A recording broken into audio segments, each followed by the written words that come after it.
Saudações, terráqueos. Boa noite. Dando continuidade aqui ao nosso assunto, né? Antes de tudo, eu desejo que vocês estejam passando por esse momento difícil da melhor forma possível, né? Aproveitando o máximo que der os seus estudos diante dessas limitações, né? Que infelizmente todos nós acabamos tendo de esse novo, essa nova interação através das mídias, né? Aparelhos e tal. Esclarecendo, alguns de vocês sempre se queixam daquela questão de ter dificuldade de acessar o material na plataforma, que infelizmente não tem como a gente ter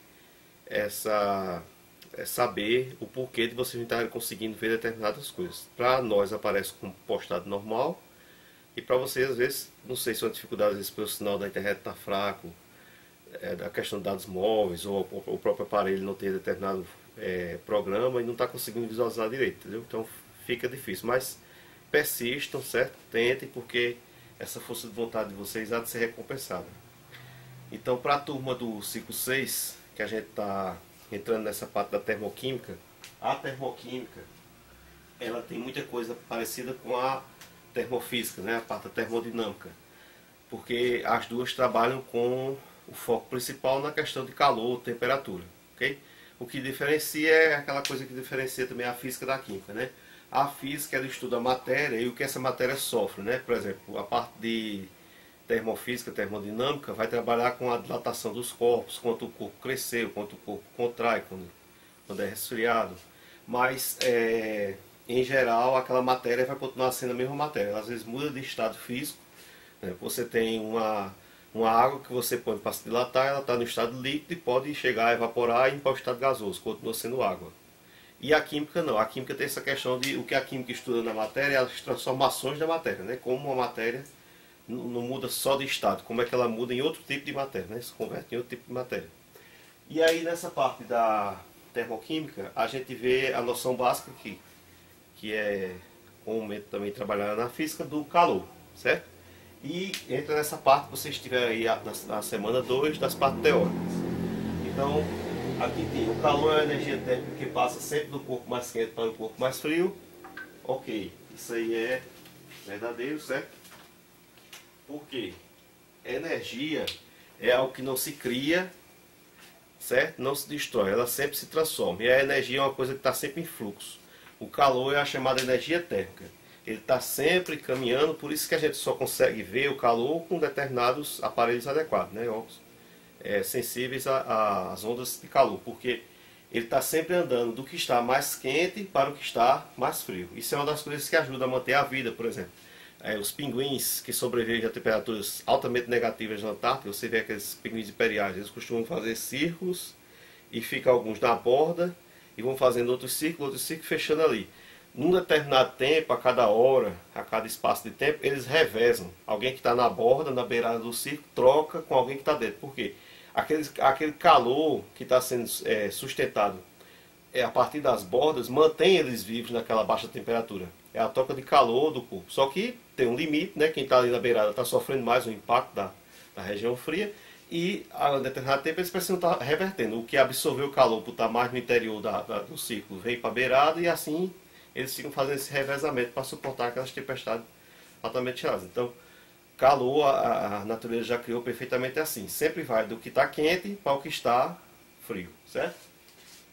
Quando transferido de um corpo para outro, o calor ocasiona aquecimento do mesmo. Exatamente. Ao você ter o corpo mais quente e perde calor para o corpo mais frio, esse calor vai provocar alterações na temperatura. Porque calor é uma coisa e temperatura é outra. Temperatura é quantas partículas estão agitadas. Quanto mais você eleva a temperatura, as partículas vão ficando agitadas, por isso que dá aquele desconforto quando a gente está com febre, porque você vai ficando mais agitado, né? Necessita o batimento cardíaco muda, a corrente sanguínea e tudo mais. E quando ocorre essa transferência, o corpo que recebe o calor, ele vai ter um aumento na temperatura, porque o calor provoca essa agitação nas temperaturas. Por exemplo, uma das coisas que fazem os mamíferos, aves, poderem se espalhar por todo o globo e viver em regiões quentes, regiões frias, é que a gente tem essa capacidade de ser seres homeotérmicos. A gente consegue manter numa faixa de temperatura ideal o nosso corpo. Então, independente do que está lá fora, até um certo limite a gente resiste. Então, isso nos ajuda a sobreviver em regiões mais frias. Você não encontra répteis em regiões muito frias, porque o réptil não tem capacidade de manter uma temperatura corporal. Se você colocar ele num canto muito frio, ele vai congelar logo. Certo? Então você não consegue encontrar, diferente de aves e mamíferos que tem essa capacidade. É essa capacidade que a gente tem de reter certa parte de calor, que nos faz poder colonizar várias regiões do globo, né, e sobreviver em ambientes bem extremos. Claro que às vezes necessita de algum auxílio, roupas especiais e tal, mas na maioria dos casos a gente consegue sobreviver bem por conta de a nossa retenção de calor ser mais... a gente consegue reter esse calor diferentemente de outras espécies. Então, gente, continuando, o objetivo principal desse exercício, fixar bem em vocês a questão de calor e temperatura. Tem um texto lá que também fala disso, né, no nosso corpo, a questão da mudança nos batimentos cardíacos, no fluxo da corrente sanguínea quando a gente está fazendo exercício físico, etc. E você veja que toda a questão, quando é de marcar em teoria, ela tem essas pegadinhas, porque, por exemplo, se a pessoa colocar aqui 2F ou 2V nessas duas questões aqui, ele está totalmente fora de algum entendimento. Né? Dá a entender que foi um chute muito grande, uma coisa desse tipo. Porque uma desmente a outra, veja bem. O calor é medido em graus Celsius. Não. O que é medido em graus Celsius, que é a escala Celsius que a gente usa, ou grau Fahrenheit, ou grau Kelvin, que são outras escalas, é a temperatura. Certo? Então essa daqui está falsa. Aí justamente o fato dessa aqui estar falsa torna essa... O que acontece nessa daqui? Ó? A temperatura é medida em caloria. Então o que é que está acontecendo? Isso aqui está ao contrário. Entendeu? O que se mede calor é caloria ou joule, porque calor é um tipo de energia. A energia se mede em joule. No caso específico de calor, pode usar caloria, que é uma relação. E o que se mede em graus Celsius é a temperatura, certo? O que afere a agitação é a temperatura. Então, elas estão ambas falsas porque uma está trocando com a outra. Calor é medido com caloria ou joule e temperatura é que é medida em graus Celsius, certo? Então, você diz, está muito quente, que a temperatura está a 40 graus Celsius. A temperatura, ok? Naquele ambiente que você está, você diz, o calor hoje está a 40 graus. Né? Às vezes a gente tem esses maus hábitos, é comum na sociedade e tal, né? É como você dizer, meu peso é 70 quilos, sua massa. Peso é uma força que se calcula e nela se usa a massa, porque força é massa e aceleração. Mas peso fisicamente não é aquilo que a gente mede, afere na balança. O que você afere na balança é sua massa. Certo? E aqui no fim é aquilo que a gente já falou. A temperatura é uma propriedade física da matéria que está associada ao grau de agitação das moléculas da determinada amostra. A gente falou disso já anteriormente. Temperatura é uma propriedade que, conforme as partículas estão mais agitadas, a temperatura aumenta, conforme elas estão mais contraídas, mais calmas, em repouso, a temperatura diminui. Okay? É tanto que você conserva, por exemplo, comidas em ambientes frios, congelados por mais tempo, porque diminui o grau de agitação daquelas partículas e aí vai diminuir a atividade de bactérias e outros micro-organismos que iam decompor aquele alimento se ele ficar no ambiente normal. A temperatura baixa faz isso, diminui a agitação. Okay? Então você tem aqui, verdade. Isso acontece também, por exemplo, animais que hibernam. Então vai ter um período que ele sabe que vai ficar difícil ter acesso a alimentos, na parte mais fria, no inverno. Então ele entra em sono profundo para parar, diminuir a agitação do corpo dele naquele período. Quando a temperatura melhorar aqui, a comida ficar mais abundante, voltar a ter onde ele caçar e tal, ele vai sair da hibernação. A temperatura é responsável pela sensação de quente e frio. Não. Quem é responsável pela a sensação de quente e frio é o calor. Ok? Certo? Há sempre essa confusão. É tanto que, por exemplo, para a física, né, segundo Einstein, ninguém estuda o frio, não há o frio. O que é o frio? É a ausência de calor, porque calor é aquilo que a gente pode estudar. Você pode mensurar, quantificar, até com aparelhos adequados, visualizar tal, como é que está as ondas de calor no ambiente. Frio não. Então o que é o frio? É quando não há o calor.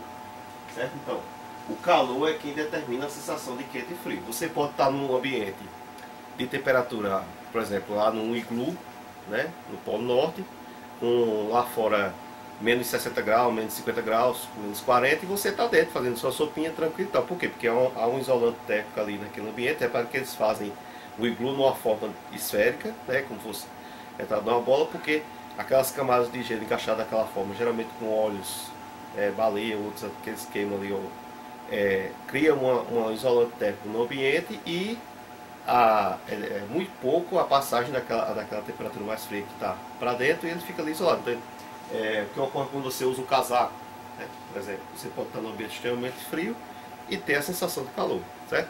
O que ocorre é que você põe um café na garrafa térmica e durante um certo tempo, por mais frio que esteja fora, o café vai sair fervendo de lá dentro. Então quem influi na sensação de estar quente ou estar frio é o calor que você consiga manter no ambiente ou em torno de você ou não, e não a temperatura, ok? Então isso aqui é falso.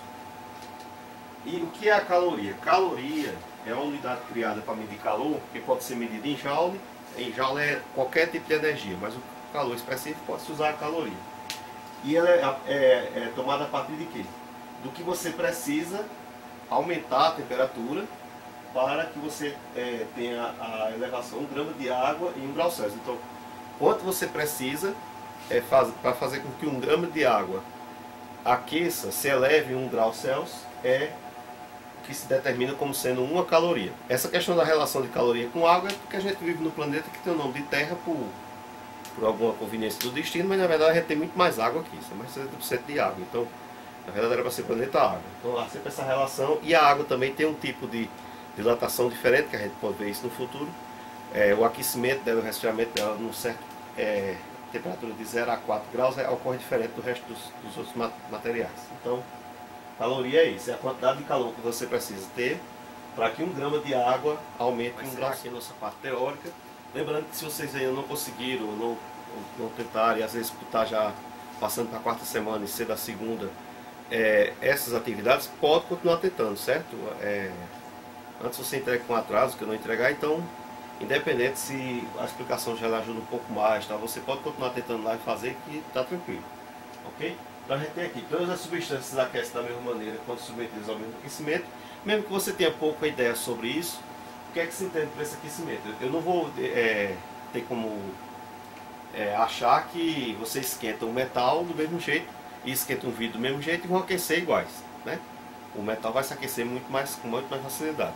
Por quê? Porque as substâncias têm o chamado, está na segunda aqui, o calor específico, certo? O calor específico da substância determina a capacidade dela se esquentar, dela aquecer mais rápido ou demorar mais para isso. Então, isso aqui é falso, certo? Você pode colocar substâncias submetidas ao mesmo aquecimento e a reação em elas ser totalmente diferente.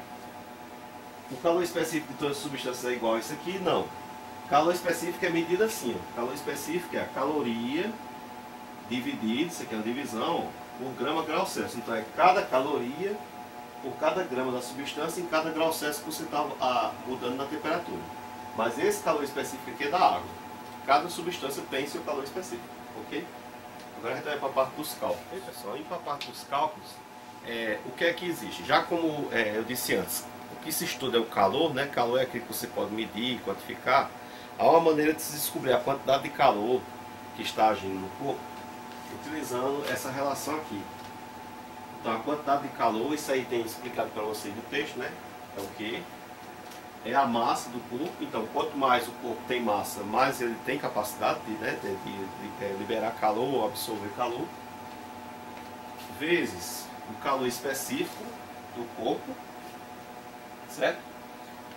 Vezes a variação de temperatura, porque só vai haver passagem de calor, né, trânsito de calor, quando existe uma variação de temperatura. Se você coloca corpos em ambientes onde a temperatura não está mudando, né, não vai haver nenhum tipo de trânsito de calor, esses corpos, se eles estiverem com a mesma temperatura. Quando um corpo está com temperatura diferente do outro, é que vai ter essa questão do trânsito, do calor saindo do mais quente para o mais frio. Então é essa fórmula aqui que nos dá esse valor.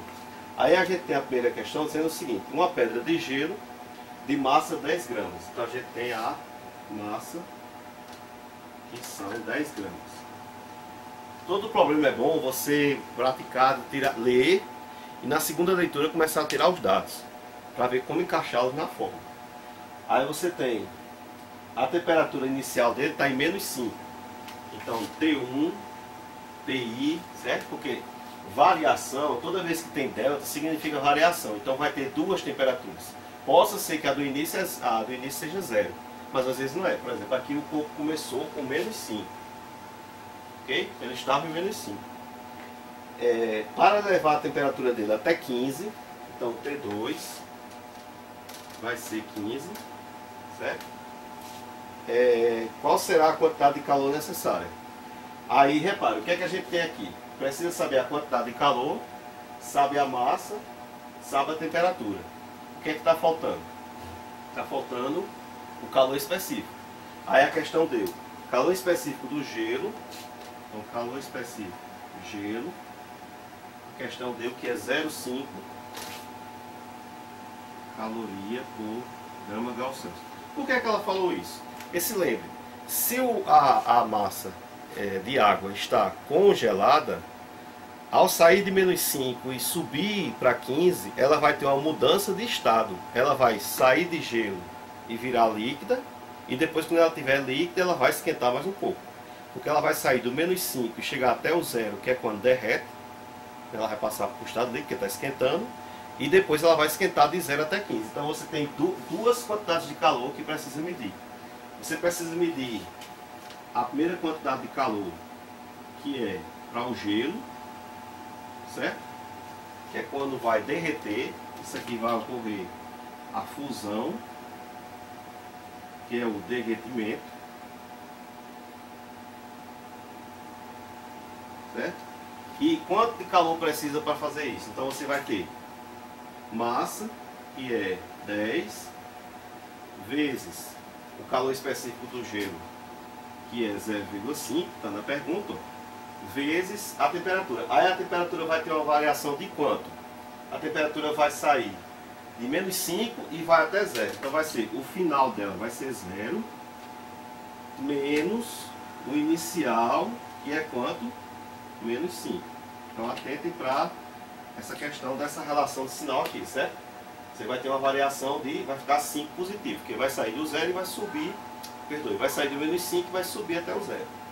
Então você vai ter aqui 10 vezes 0,5 vezes 5. Então tem várias maneiras de fazer. Por exemplo, você pode pegar esse 0 aqui e deslocar a vírgula uma casa.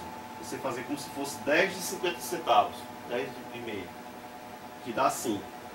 Aí depois você fazer 5, que é dessa primeira conta aqui, vezes 5, final, certo? Essa conta aqui, essa aqui dá 5, vezes esse 5 aqui. Aí isso vai dar 25. 25 o quê? Calorias, certo? Por quê? As gramas daqui, ó, da massa, se cancelam com essas gramas daqui, a temperatura se cancela com esse grau Celsius daqui e sobra só a caloria. Então isso é o que precisa para esse gelo de 10 gramas sair do estado de gelo e derreter. Depois o que é que acontece? Quando ela estiver derretida, você vai ter isso aqui, ó. A segunda parte, certo? Qual é a segunda parte? É o calor para o aquecimento. Ali o gelo derreteu. Agora ele vai aquecer. Ele vai aquecer, vai fazer o quê? Ele vai sair os 10 gramas, porque continua sendo a mesma massa, só que virou líquido, né? Saiu da pedra de gelo e virou líquido, mas é a mesma massa. Então a massa é 10. O calor específico agora é 1. Por quê? Porque agora é água, e o calor específico da água é 1. E a variação de temperatura vai quanto? De 0 até 15. Então vai ser 15 menos 0. Ou seja, a quantidade de calor vai ser 10. Aqui vai dar 15, né? 10 vezes 15, que é 150. Então aqui você vai ter 150 calorias. Ok? Então a quantidade de calor total é os 25 que precisou para derreter ele, né? Sair de -5 e ir até 0, mais os 150 que precisa para ela esquentar até 15 graus. Então você vai ter 175 calorias. Por exemplo, os aparelhos que são utilizados para isso, o forno micro-ondas, o forno elétrico, eles são destinados, você vai colocar determinada temperatura lá, porque ele sabe que com aquela temperatura você vai conseguir fornecer o calor necessário, né, a quantidade de calorias necessária para derreter a carne que está congelada e começar a esquentá-la, né, até o ponto que você quer para consumir e tal. Então elas são colocadas sempre em calorias. Pessoal, nossa última questão de cálculo. Lembrando dessa questão de calorias, você vai consumir um alimento e está lá, hoje em dia está muito comum isso, né, que é a questão da obesidade, da alimentação saudável. Essa questão das calorias, justamente, por exemplo, tem que comer alimentos altamente calóricos, como cerveja, como doces, chocolates. Dão uma sensação, né? Você fica mais alegre, mais esperto quando está. Inclusive os atletas têm aquelas barrinhas cereais, aquelas coisas adequadas para consumir. Por quê? Porque quanto mais o alimento tem calorias, mais ele liberta essa energia em seu corpo, lhe dando mais disposição, ok? Tem umas questões teóricas mais à frente que a gente vai ver sobre isso. Por exemplo, a relação de regiões muito frias tenderam ao longo da história a cultura produzir bebidas alcoólicas com alto teor alcoólico. Por quê? Porque aumenta a quantidade de calorias que você na região muito fria precisa estar com mais disposição, com mais energia no corpo para enfrentar essas adversidades da natureza. Então tem essas coisas que você tem que estar atento, ok? No último aqui a gente tem o seguinte: ao receber 3.600 calorias, repare que essa questão agora deu as calorias que o corpo recebeu, 3.600 calorias, um corpo de 200 gramas, então a massa, 200 gramas, ok? Teve sua temperatura alterada, né? Calcula a variação de temperatura que foi observada, dado que o calor específico desse corpo é 0,6 calorias por grama grau Celsius. Uma coisa importante vocês observarem: os calores específicos sempre tem grama. Atentem para esse negócio de unidade, que quando a gente vai fazer problema, geralmente comete muito erro por unidades. Por exemplo, você pega, eu estou com 3 kg de carne aqui, preciso fornecer calor para ela assar, né, aquecer até tantos graus. Aí a questão disso, quilos de carne. Só que provavelmente vai ser dada para aquele material ali, aquele tipo de alimento, o calor específico por grama. Então tem que estar com cuidado que a medida que está aqui na massa tem que estar no calor específico. Se aqui vier quilos ou outra medida, você tem que transformar para que está aqui, senão vai dar erro na conta. Ok? Então, o que é que a gente tem? A fórmula quantidade de calor é massa, calor específico, temperatura. E nessa questão agora, o que a pergunta quer é descobrir a temperatura, né? Qual a variação de temperatura sofrida, alterada, para que tenha ocorrido isso aí. Então você vai ter 3.600 nesse lado aqui, massa, cuidado, quando a gente diz lado, é a igualdade, lado esquerdo, lado direito, 200 gramas, calor específico 0,6, temperatura. Então, como é a temperatura que você quer encontrar, isola isso para aqui, né? Você já pode, se quiser, para abreviar o cálculo, fazer essa divisão aqui, ó, que vai ter uma divisão, né? Cancela esses dois zeros com esses dois zeros. Esse daqui vai passar para cá dividindo. Pode multiplicar aqui logo, ok? Tem várias maneiras. Eu vou adotar fazer 2 vezes 0,6. Então eu vou ter 36 dividido por 60 por 60, seria 1,20, não é isso? Aqui, temperatura. Aí eu tenho 36 dividido por 1,2. Você não pode dividir quando existe número decimal, você tem que transformar. Então você é o mesmo que fazer o quê? 36 por 1,2, você desloca aqui uma casa, fica 12. Quando desloca aqui uma casa, existem zeros aqui, né? Porque 36 pode ser escrito assim, ó, quando você tem 36 reais. Não deixa de ser 36. Então há vários zeros para lá e para cá. Quando você desloca a vírgula, aparece o zero que estava aqui. Vai ficar assim. Aí é só você ver quantos 12 precisa para aqui, ó. 12 com 12, 24. Mais outro 12, 36. Então você precisa de 3. 3 12 para encher, se não sobra nada, dá exatamente o valor. Baixa o zero, zero por isso aqui, zero. Então a variação foi de 30 graus. Como a questão está pedindo que você descubra quanto foi a variação, não dá para você saber se estava em 0 e foi para 30, se estava em 30 e foi para 60, se estava em 20 e foi para 50. O que se sabe é que, para ele ter ganho essas calorias aqui nessas condições, teve que sofrer uma variação de temperatura de 30 graus. Ok? Paz e bênção a todos aí, bons estudos, até a próxima.